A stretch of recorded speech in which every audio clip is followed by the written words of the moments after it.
time for the best coverage of the top stories in sports.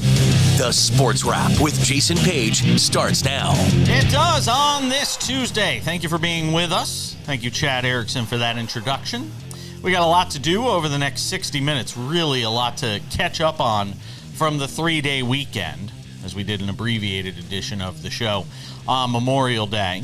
Sam Yarnell will be by. We'll talk about Ronald Acuña's injury and Angel Hernandez retiring. Also get his thoughts on the passing of Bill Walton, which we'll also talk about with our friend Robert Littal of Black Sports Online, the founder of that terrific website, who hangs out with us on the show, as he has been over the last few weeks. And I wanted to start out with the NBA. We'll get to the Bill Walton stuff and his passing on Memorial Day that was announced.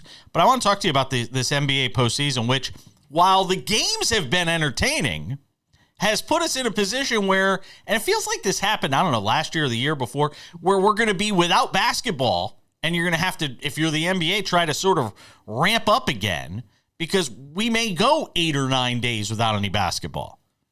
Yeah, it's interesting that the NBA has this, fixed NBA final schedule, and once it's locked in, that's the schedule it's going to be. I think it's almost 8 days if Dallas closes it out. And then you have to kind of start back up. It reminds me a little bit of college football, you know, how it ends. Yep. And then we don't see anything for 3-4 weeks. And then, it's like, here's the playoff, games and everything. Obviously, they can't predict what potentially could be double sweeps. I mean, you just don't think you're going to get double sweeps in the conference finals. That's when it should be the most competitive. But even though the games themselves have not been bad, like you said, clearly the Dallas and Boston have shown to be the best team so far. Yeah, they really have. But it is amazing. And this is not me hating on Boston. They've had a terrific season. It's still, even now, and they have basically steamrolled through 3 series here, it still doesn't feel like they're inevitable to me. I think that strange. I still love Dallas. Dallas has got those two guys, Kyrie and Luka, together, and a guy like Jason Kidd, who's been through the battles. I can't bet against Dallas. It's very strange, the Celtics. Like I said, dominant all year, even though they got a lot of luck in the playoffs with the but they just don't scream a team that you're like, okay, this team is like, even the Nuggets last year, as they start rolling, you start feeling like this was a train that couldn't be, stopped. With the Celtics, they're winning games by, 1 or 2 points, and they're down 5 in the fourth quarter against teams that don't have 2 starters, hurt or whatever. And so you have to wonder, when they run into a team, if it's Dallas, that seems to be more or less healthy and obviously is going to be more competitive, are they going to fold, or are they going to kind of rise up to their competition? Because right now it seems like they're playing down to their competition, and that's kind of a dangerous thing as you go into the NBA Finals. Yeah, and the only thing I worry about is, can Doncic, who's clearly his knees are bothering him, I hope he can make it through. And I think the shortened series here could do wonders for him. If there is urgency, everybody's like, the T-Wolves got to get a game in this series, that sort of thing. No, the urgency is for Dallas to get the rest, because they've had a pretty grueling run up until now. They need the rest, I think, to be ready for a Boston team that'll have Porzingis back when that series begins on June 8th or whatever the hell it is, or June 6th. That they're going to have Porzingis back at that point. Yeah, it's funny that you mentioned it, because maybe if the Timberwolves would have just took care of business against the Nuggets when they had them on the ropes, Anthony Edwards and Cat and them will be talking about how tired they are right now. That's really a key that people don't talk about a lot. When you have a team down, you have to, even if you beat them, you have to think about, look, I got to get rid of them as soon as possible so I can, get back, hang out, chill, relax, and give my best effort for the next series. How does it change? I'm curious to get your thoughts as somebody that's, watched Kyrie Irving throughout his career. If they were to win this championship with this group, if he were able to get this title after winning one in Cleveland with LeBron, How would it change the conversation in terms of, all-time greats when you put Kyrie Irving in that conversation? Well, winning cures all, so you can get away with a lot of stuff if you come back at a later time and win. I would equate it a little bit to Kobe winning without Shaq. Obviously after going, Kobe went through a lot of things between the time that Shaq left and the time that he won. I think his reputation as far as how people see him will be a lot different. I think it changes the narrative of, like you said, where he's at as far as point guards and guards of all time. I mean, that's what the finals, that's what a ring does. I think in basketball, more than any other sport, unless you're a quarterback in the NFL, rings really change. That's the difference between, it's a different Carmelo and Charles Barkley and Karl Malone. And when maybe you talk about a Giannis or a Jokic or potentially a Luka, when you have all these guys, or Dirk, when you have all these guys kind of lumped together, not in the top 5, not in the top 10, but when you start getting that 10 to 20 range, that's what separates them. And when you start thinking of Kyrie, if he wins a championship, people are going to start talking about him in the same breath, probably as Steph Curry of his era. And that second ring, and especially with a different team and a different group and a completely different setup, that second ring, it validates you. A lot of people can get one. Giannis got one. Who knows if he'll ever get another? Getting the second one and doing it with a different team and a different star and a different makeup, that to me validates you. And it's a hard. And here's the thing, like you just said, it wasn't going to be easy. They're the 5 seed. They were on the road each and every series. Yeah. To go as a 5 seed in the West, go through the number 4 seed, the number 1 seed, the number 3 seed, and then going up against the Celtics, who's one of the, as far as plus minus, one of the greatest teams of all time. You win that ring, like I said, I think if he wanted to retire on like a high note, like George Costanza, I wouldn't be mad at him.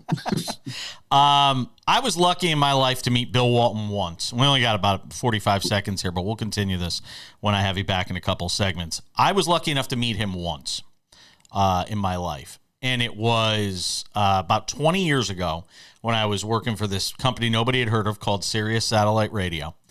And a true story. And I walk up to him and I go, "Oh, Bill Walton, nice to meet you." I go, "Mr. Walton, nice to meet you." And he goes, "Mr. Walton was my dad. Call me Bill." All you need to know about Bill Walton. Terrific guy. I want to hear what you have to say about Bill Walton. We'll do that coming back when we have you back in a couple of segments. Sam Yarnell joins us on the other side. We'll do some baseball talk with him as Ronald Acuña Jr. is lost to the season for the Braves. All of that and a bunch more. Over 13 million Americans were affected by identity theft in 2022, and the threats go way beyond just credit card fraud. Today's identity thieves can use your information in ways that are easy to miss by just monitoring accounts and credit, like opening loans, transferring home titles, even committing crimes. Someone got my social security number, made a driver's license, and it was used for criminal activity. You can do so much with a social security number that I didn't know could happen. They drained my bank account. It was terrifying. You're even more vulnerable than you realize. Your information is exposed through online shopping, banking, even corporate data breaches. No wonder there's a new victim of identity theft every 3 seconds. Only LifeLock alerts you to the widest volume of threats all in one place, like someone trying to use your social security number, open a new loan in your name, or even commit a crime in your name. There was a big yes button and there was a big no button. I clicked, "That's not me," and LifeLock took it from there. If you become a victim of identity theft, a dedicated U.S.-based restoration specialist will be assigned to your case and work to fix the issue on your behalf. If something happens, you have somebody fighting for you. All LifeLock members are backed by the LifeLock $1 Million Protection Package, including reimbursement for stolen funds, personal expenses, and coverage for lawyers and experts up to $1 million. It can be dangerously easy to steal your identity. With LifeLock, it's easy to help protect yourself. I will be with LifeLock forever. Join the millions of people already protected by LifeLock. And for a limited time, save 25% on your first year with promo code 25TV. All plans include a 60-day money-back guarantee. Call 800-710-7531. Or visit lifelock.com/25TV to save 25% on your first year of identity theft protection. Enroll now. Attention families with a loved one in a nursing home. If your loved one has suffered from bed sores, falls, broken bones, dehydration, or even death, you may be entitled to a substantial settlement. If you have a loved one who is injured in a nursing home, we will find out what happened. State violations are found against nursing homes every day. You have a limited time to file your claim, so don't wait. Call 800-398-5999 and speak with one of our attorneys. The call is confidential and free.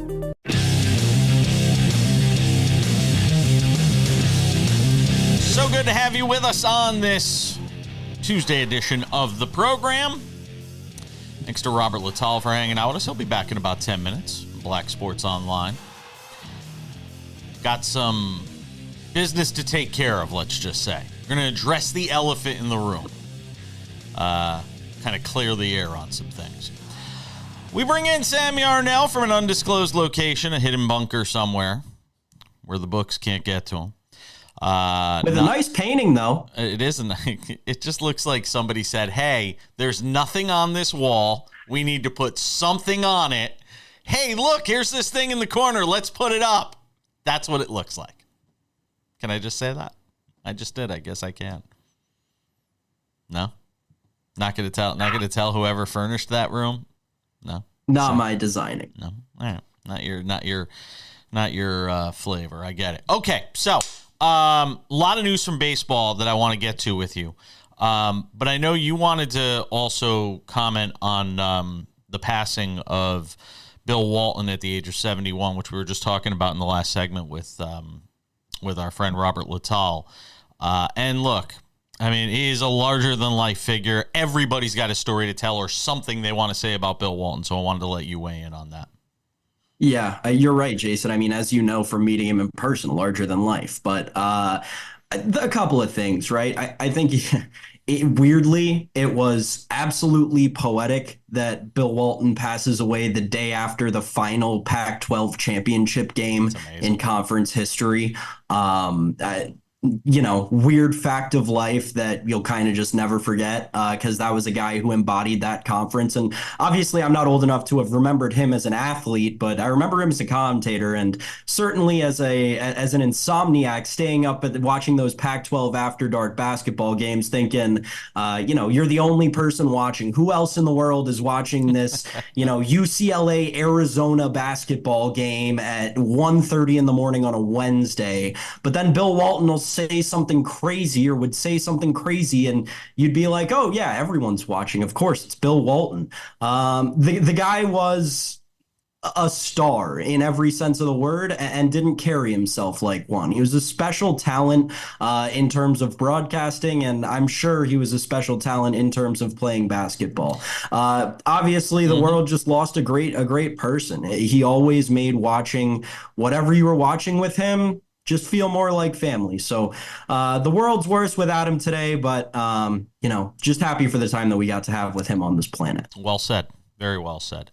And it kind of goes into something I'm going to talk about in the final segment today in Odds and Ends, which is life is tough.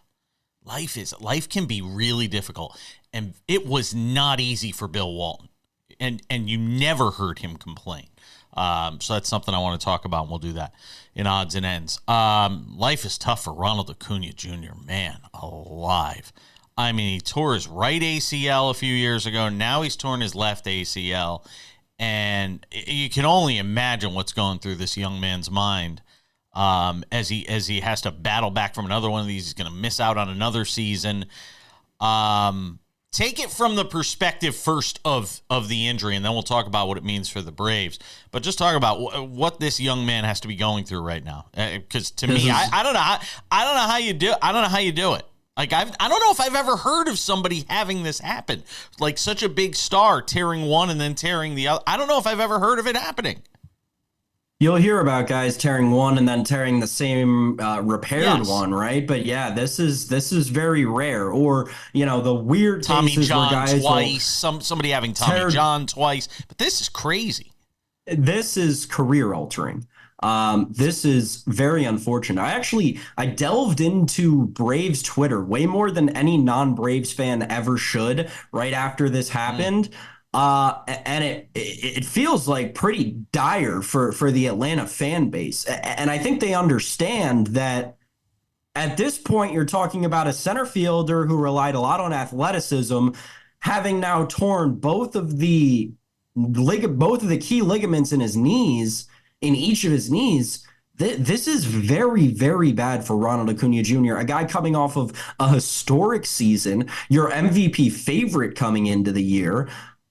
I don't know what you do with this. And if you're the Atlanta Braves, this is the focal piece of the dynasty that you have built in terms of the last 5 years, really, in the NL East. This is the cornerstone of all of that. And now he's got speculation around the entire rest of his career as a guy who's not even 30 yet because he's severely damaged both of his knees. I don't know if the answer is that he becomes a DH in the long term. You can't think that based on how good he is in the outfield. You can't even think that he'd become a first baseman based on how good he is covering ground out there. I don't know what the Braves do with this. I don't know. Well, they got a year to figure it out. They got a year to figure that out and to see how he recovers from this. You know the name that comes to mind for me? You're a little young, so you may not remember this too well, but the name that comes to mind to me is Terrell Davis. Oh, interesting. A guy that just you wonder how long his career will be. And Terrell Davis eventually, people thought of him, oh, he's a Hall of Famer. But the sample size wasn't that big, but he was still able to be a Hall of Famer. You start to wonder with a guy like Ronald Acuña Jr. if we're talking about a situation like that. So the comp that came into my head that I actually thought you were going to say was Grady Sizemore, but I feel like Acuna has played just a little longer than Sizemore did. But it does kind of feel like that, right? Like we're at a point where Ronald Acuña Jr. hasn't done more damage than he's worth because he's one of the most valuable players in Major League Baseball. But when you're worth that much, doing this much damage to yourself and your career, it's a very, very slippery slope that they're walking on right now. Also should be mentioned in the final minute of this segment, I don't want to give it more than that, Angel Hernandez announcing yesterday, and our friend Bob Nightingale over at USA Today, the first to report it, that Angel Hernandez is hanging it up after a long Major League Baseball career. And boy, it is amazing to see the outpouring of relief from people around baseball and people that cover the game and people that talk about the game for a living and fans. I don't know if there's ever been an umpire retiring that's been more celebrated than Angel Hernandez. And now the next person it feels like that's under the radar is CB Buckner, because now I see people saying, all right, do CB next. And I'm like, I think the last umpire that got this much publicity when they retired was Cowboy Joe West when he retired a few years ago. Yep. I was watching a couple of videos and looking at some of the statistics on umpires the other night when he announced his retirement. Angel Hernandez, balls and strikes wise, was not a very bad umpire. He just made a lot of really bad calls in really key moments, and we needed someone to victimize his fans. He was on the short end of that. We're coming back with more Robert Littal. Sam returns later on.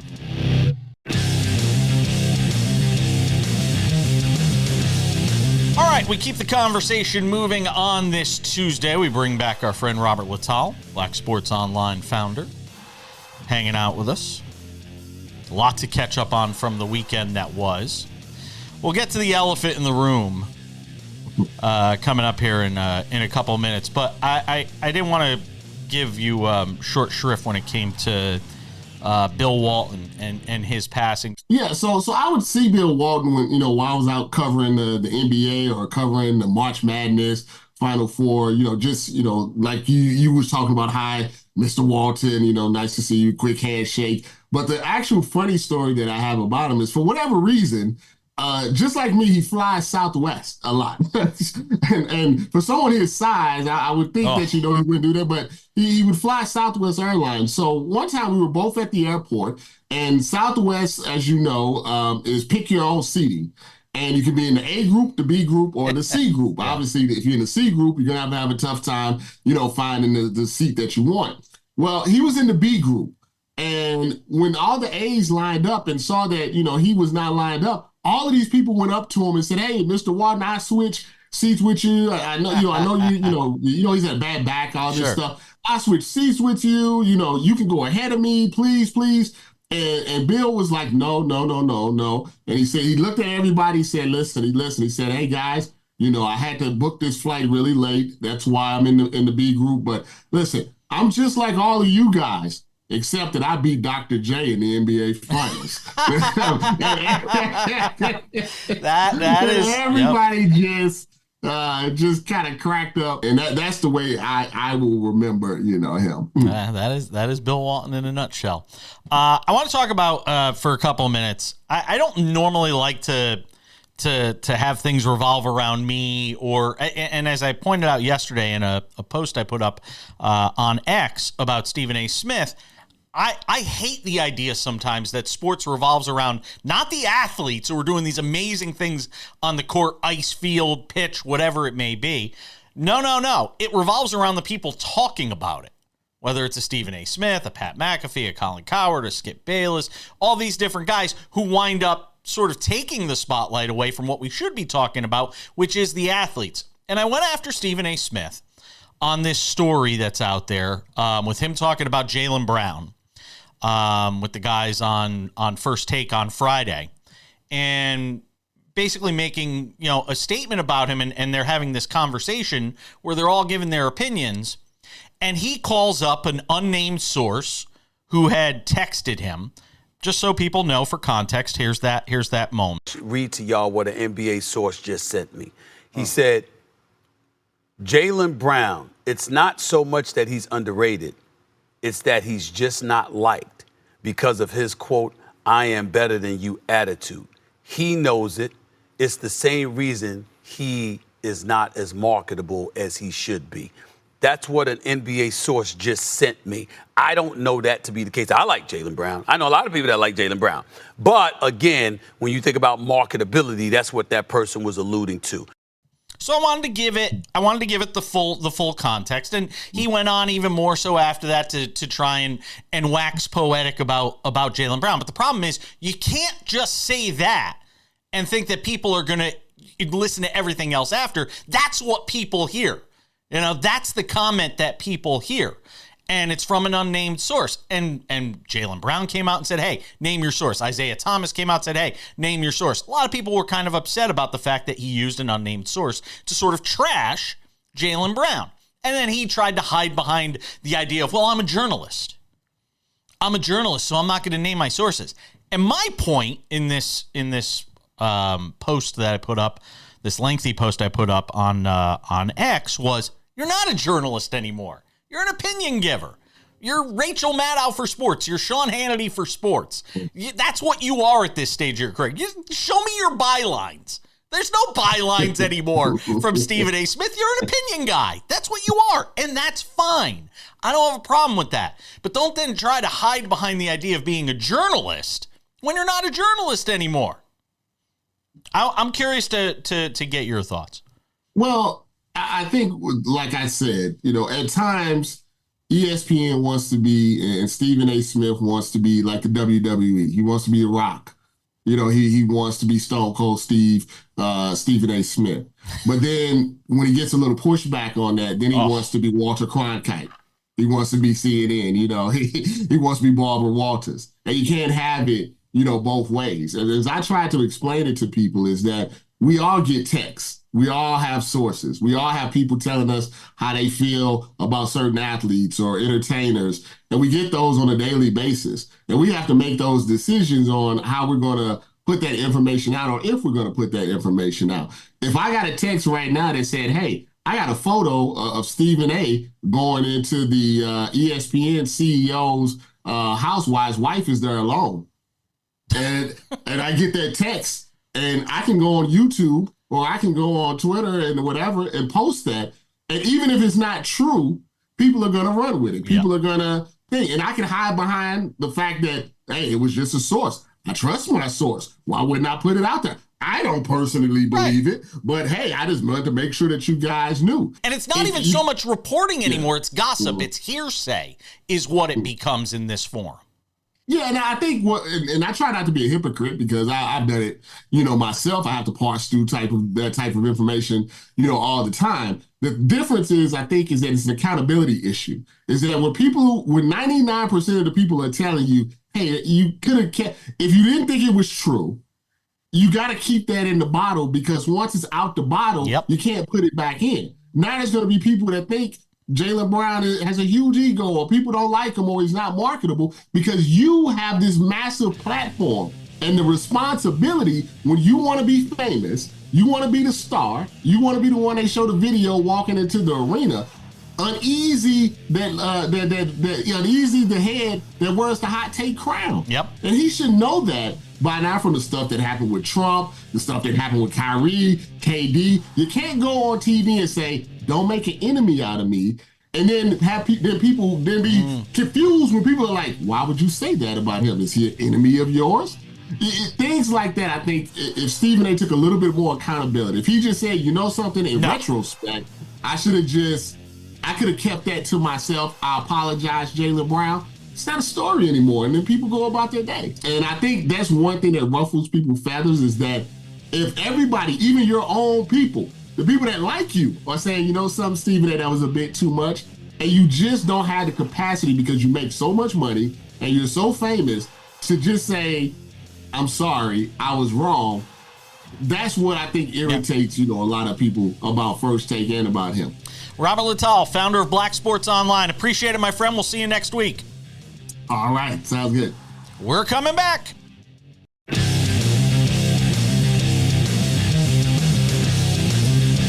All right, we keep things moving on this Tuesday edition of Sports Wrap. I feel better now. I have purged all that I was holding inside me for the last couple of days on the Stephen A. Smith stuff. All right. It's really not personal, though. That's the thing. I get people who send me, tweets, and we talked about this in the last segment with Robert, but it's not personal. It really isn't, because there are times I watch First Take.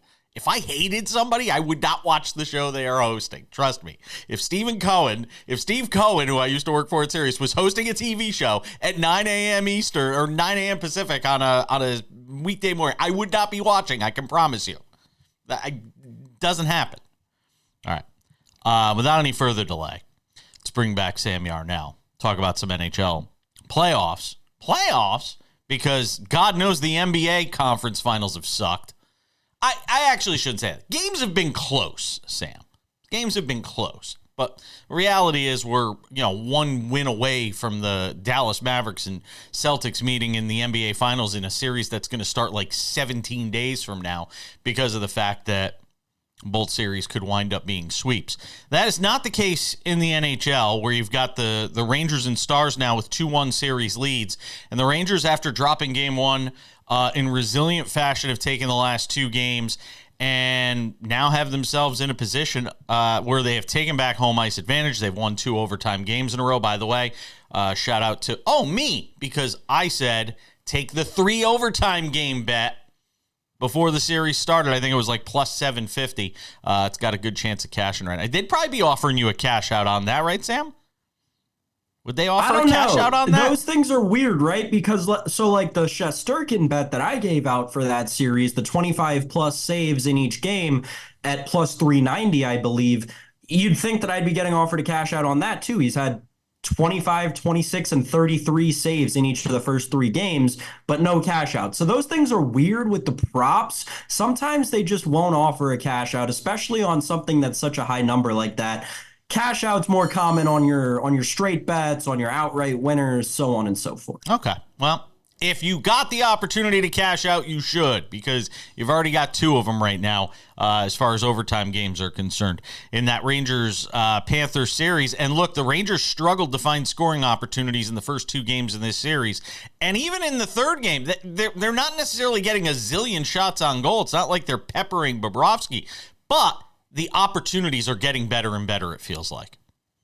Yeah, and it feels to me a little bit, I don't want to say that Bobrovsky's struggling, but Shesterkin, when you talk about the goalie matchup in this series, right, Shesterkin is just a wall compared to Bobrovsky. I know obviously it's hard to say when you had a 5-4 overtime final and 9 total goals in a game, but Igor Shesterkin is asserting his dominance this postseason, and that's going to be the theme across this segment, Jason. We'll get to the Stars in a second, but Igor Shesterkin has, he's got to be a top 3 goalie in the NHL now after this postseason. Yep. He has been so vital to the Rangers' success throughout the postseason, but specifically in this playoff series against Florida, in this conference finals series against Florida. I think that, there's obviously a whole other elephant in the room with the Trouba thing that we're going to have to eventually talk about. That guy is off the wall at this point. It's 2 straight series now. Seriously, 2 straight series in the same playoffs where we've seen him throw violent elbows, just violent hits. I know that he's that kind of player, and that's how Rangers fans are going to continue to justify it. But at the end of the day, if we were talking about Tom Wilson in this light, Tom Wilson would never do something like that, because after the first one, you've got to understand that you're on thin ice for the rest of the playoffs. Thin ice. Trouba's I like that. Very well done there. Thin ice. Trouba's going to be an interesting case going forward for the Rangers, but the performance of Trocheck, Panarin finally getting the respect he deserves. This team is firing on all cylinders right now, and they've got a wall in front of the net. Yep. They certainly do, and it looks like they're going to have an opportunity with 2 more wins to get themselves back into a Stanley Cup final for the first time in what feels like forever. What was it, against the Kings was the last time they were in a Stanley Cup final? I think it was. Let's talk about the Stars and the Oilers. And again, Edmonton took game 1 of the series. Stars have taken the last 2. Jason Robertson, the hat trick last night, helping Dallas get the win in game 3. It's funny, Jason. I think it was this show last week we were talking about offensive defensemen in the NHL, and Jason Robertson last night showing exactly why they're as valuable as they are. Little guy, not little, no professional athlete is little, but a smaller hockey player, able to get around the ice very quickly from the defensive position. And then obviously there was one really cool goal he had last night, and this is a little inside hockey, but Robertson had the puck down low on the red line. He faked like he was going to go around the back of the net, causing Stuart Skinner to start to push off of his post. The second Skinner pushed off of his post to switch sides on the net, Robertson stuffed it right past him. It was great. Cannot mention the Dallas Stars, though, Jason, without talking about Jake Ottinger. The guy has been on fire this postseason. Jake Ottinger, 2.09 goals against per game. That's incredible. As a team, as the Dallas Stars, knowing you have to go into a game and only score 3 goals to win, you can't ask for anything more as a hockey team in the playoffs than that. In playoff hockey, when goals are hard to come by and they're worth more, Jake Ottinger, probably the most valuable player for that Dallas Stars team this playoffs. And right now we're talking about a Stanley Cup final. If you're talking about the odds to win it all, Dallas plus 150, the Rangers plus 240, Panthers 370, Oilers 480. Hypothetical Stanley Cup finals matchup right now, Stars Rangers. Rangers the underdog in game 1. We're coming back.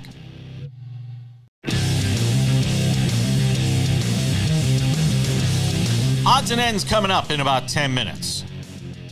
Let's talk about Rafa Nadal. I got up on a Memorial Day, on Monday, on a holiday, where we were not doing our typical usual edition of the show. It's kind of a partly best of sort of show. I was up at 6 a.m. out here on the West Coast. 6 a.m., Sam Yarnell, when you were probably like mid-REM. I was up at 6 a.m. to watch Rafael Nadal and Sasha Zverev in the opening round of the French Open, which feels like it's a match that was worthy of, semifinals if Nadal had been healthy.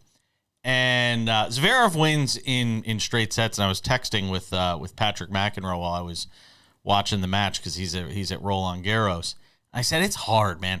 It's tough to watch the greats, very few, and we've talked about this before over the years, very few stars, huge stars, get to walk off on top. I mean, you think of Jerome Bettis, was able to walk off after winning a Super Bowl, John Elway, Peyton Manning, and even Manning at that point was a shell of the Manning he was throughout his career in the Hall of Famer that we all know. Elway was still playing at a really high level, and that goes without saying. But very few guys get to walk off the stage at that great a level. And as I watched Nadal in this match on Monday morning, it'll show that he lost in straight sets, and people will be like, oh, God, time to pack it in. He lost in straights. He actually played a really good match. That match he played was probably the best he's played in a match in 2 years when you consider the competition and the moment. And had he been playing 95% of the other people in this tournament or 90% of the other people in this tournament, that was a good enough effort to win. Got a crappy draw. I don't have any problem with that. He's a wild card. He's not playing a lot. He's ranked like 200th in the world right now. I don't have any issue with that. But it's hard to watch your stars. I think of Patrick Ewing. I was a huge Patrick Ewing fan growing up. Basketball right above my head, which people often think is resting on my head. It is not. See, Patrick Ewing. Watching Patrick Ewing suck it up with the Magic and suck it up with the Sonics. Rest in peace, Sonics. That was tough. It's hard to watch star players that you grew up watching and idolizing in some cases. And in the case of Nadal, we kind of saw that yesterday. So, first of all, Jason, I would just like to say that I was not mid-REM at 9 a.m. Eastern on Memorial Day. I was 9 holes through my 36-hole golf day that I use for our off day because they are so far and few between. And I was actually golfing with a buddy of mine who's very deep in the tennis world while the match was going on, and obviously we discussed it between our rounds of golf. And he brought up an interesting question, and I didn't know the answer to it, and I still don't think I do. And it was cool to get this insight from someone not actively involved in the world of sports like you and I are. But it was, do you think athletes in general should retire when they're at the top of their game or wait until their talent runs out? And I kind of sat there for a minute because I went through like 5 examples in my head, right? Tom Brady retired basically at the top of his game. You mentioned Peyton Manning retiring at the top of their game. Talk about guys like Tiger Woods, who doesn't come back and make a cut after being one of the greatest of all time in his sport. I think that the answer that I gave was that it's a case-by-case basis. And I did that specifically because of baseball, right? I narrowed it down to baseball players, and I think that we can talk about retirement tours for guys like Mariano Rivera, or we can talk about guys who just kind of hang it up at the end of, a long, long time in baseball. And I think it's a case-by-case basis. With Rafa specifically, it's hard, I'm not as deep into tennis as you are, obviously. It's hard to say that he needs to retire right now, though.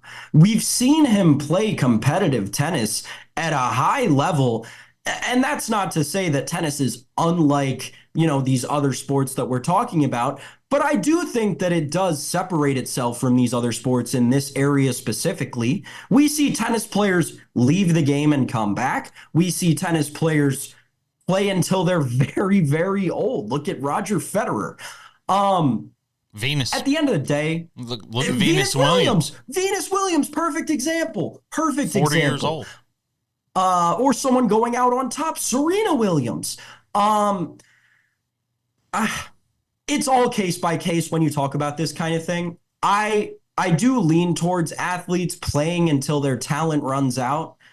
But because one of the things you often hear athletes say is the reason you do play until it runs out is once you're done, you're done. Right. Like once it's over, it's over. Like there is no coming back in most cases. There really is no coming back. So that's why you hear a lot of athletes say that you run it out and until till the wheels fall off, basically. Well, and there's also got to be a mental side to that, right? That none of us laymen can understand. Nope, there's a relationship that each and every one of these athletes have curated and cultivated over the decades that they've been involved in said sport that have probably powered them on a daily basis. And you've got to imagine that Rafa doesn't want to give that up. And he is not committed to the fact that this is his last French Open.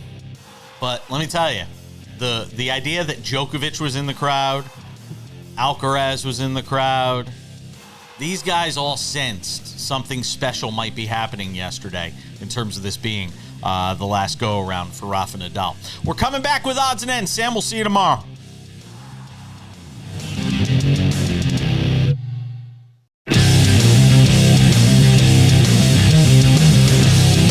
Thank you for being part of this Tuesday edition of Sports Wrap. A reminder, if you get a chance, if you haven't done so yet, maybe you're one of the new followers I somehow gained on X, formerly known as Twitter, over the weekend, which, again, going back to the conversation we were just having a couple segments back with Robert Littal from Black Sports Online about this whole Stephen A. Smith thing. When I wrote that post on Monday morning, I didn't write it with the intention of a zillion people, relative to how many people follow me on Twitter or X, which isn't a ton. I wasn't ready for this deluge of people and volume and comments and conversation. And I think the most important thing that comes away from that Stephen A. Smith thing, just to put a bow on what we were talking about, it starts a dialogue. It starts a conversation where people on both sides of something can weigh in. You like Stephen A. Smith, you don't like Stephen A. Smith. And the one thing I came away with from all of that Stephen A. Smith conversation is he is the most polarizing figure. Like him, love him, hate him, whatever it may be. He is the most polarizing figure in all of sports media. Full stop. Time for some odds and ends on this Tuesday edition of the show. Don't forget, if you miss anything from the program, by the way, you can go and check it out on the vodcast version of the show, available wherever you get your podcasts, Spotify, Google Play, Apple Podcasts, iHeartRadio, TuneIn, you name it. This was a tough weekend for those who deal with the challenges of mental health. And I wanted to have this sort of one-on-one conversation. I love Sam, but I wanted to have this one-on-one conversation with the audience to finish the show today, because I myself have been very open about the fact that I've had my own mental health issues. And it hits you when you see other people that are having to deal with it, and it's in the news and it's a big story. It always will trigger your own mental health issues, or at least force you to confront those mental health issues. Two big stories from the weekend that remind us just how hard life can be. Life is hard. The story of Grayson Murray, who you see on the screen, who you may not have really known. He won the Sony Open this year, but that's the Hawaii portion of the PGA Tour. Not a lot of people pay attention. He won twice on the PGA Tour. He took his own life at the age of 30. And he is somebody that had grappled with mental health issues. He is somebody that grappled with alcoholism. And we learned of his passing over the weekend, and you're just crushed by it. He pulled out. He just played in the PGA Tour event last week. He pulled out towards the end of his second round at Colonial. And who would have thought that would have been the last time we'd ever see Grayson Murray again? He just won on the PGA Tour. Think of the millions of dollars he won from that Sony Open. Everybody's like, well, money can solve. Money doesn't solve everything. Money can't help you sometimes with the demons that are in your life. Sometimes you can never overcome them. Which brings us to the second part of this, story from the weekend. And rest in peace, Grayson Murray. Thoughts and condolences going out to him and his family and friends and everybody on the PGA Tour that obviously interacted with him.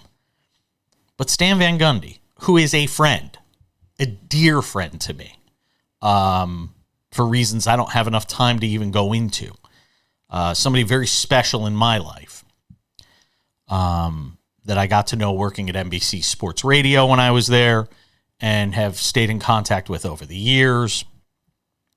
Stan Van Gundy revealed over the weekend that his wife, Kim, who died, I believe it was last November, in a session with Dan Le Batard called South Beach Sessions, Stan Van Gundy revealed that his own wife, of I believe like 30 years, took her own life. And you're just crushed when you hear this. And you think of this man's pain and the fact that he's soldiering on, and he talked about the fact that he's in therapy and all these different things. And I bring it all back to the idea that up until 17 months ago, I had refused ever going into therapy until finally it got to a breaking point for me. Somebody who deals with depression, somebody who deals with severe anxiety. I couldn't do it anymore. That I was at a breaking point. That it just, I couldn't bend anymore. I was going to break. And it forced me to make a difficult decision and go into therapy. And it is something that, while I'm taking a little break from it right now, after going for about a year or so, I'm probably going to have to go back this week because this weekend was pretty emotional for me. A lot of people refuse therapy, and a lot of people fight against the idea of going to therapy. I cannot stress enough, and it's important to find the right therapist, but I cannot stress enough the importance of going to therapy. To find that right therapist, that right yin to your yang, that can sort of balance whatever it is you're going through and give you a different perspective on how to look at it. So I just wanted to once again express to people, it's not a sign of weakness, it's a sign of strength to let somebody in that way. It's going to do it for us today. Thank you to Robert Littal and Sam Yarnell. I'm Jason Page. We'll see you back here tomorrow.